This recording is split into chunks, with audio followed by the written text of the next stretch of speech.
Virgin Orbit, μια startup με έδρα την Καλιφόρνια, έστειλε σε τροχιά γύρω από την Γη τον πρώτο της πύραυλο.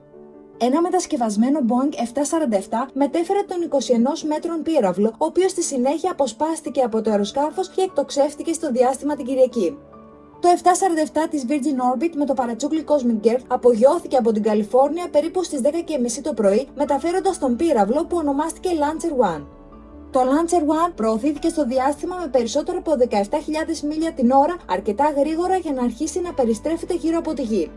Ο πύραυλος μετέφερε μικροσκοπικούς δορυφόρους εκ μέρους του προγράμματος εκπαιδευτικής εκτόξευσης νανοδορυφόρων της NASA, γνωστό ως ELANA. Το πρόγραμμα αυτό επιτρέπει σε μαθητές και φοιτητές να σχεδιάζουν και να σειρμολογήσουν μικρούς δορυφόρους που η εκτόξευσή τους επιχορηγείται από την NASA. Οι 9 μικροί δορυφόροι που μετέφερε η Virgin Orbit την Κυριακή προέρχονταν μεταξύ άλλων από το Πανεπιστήμιο του Κολοράντο, το Πανεπιστήμιο της Κεντρικής Φλόριντα και το Πανεπιστήμιο της Λουιζιάννας.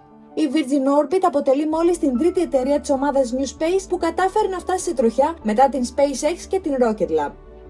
Η πρώτη προσπάθεια της Virgin Orbit να βάλει έναν πύραυλο σε τροχιά έγινε τον περασμένο Μάιο, όμως το Launcher One παρουσίασε δυσλειτουργίες και η πτήση ματαιώθηκε. Μια δεύτερη προσπάθεια εκτόξευσης είχε προγραμματιστεί στα τέλη του 2020, αλλά η εταιρεία αναγκάστηκε να την αναβάλει αφού μερικοί υπάλληλοι της βρέθηκαν θετικοί στον COVID-19.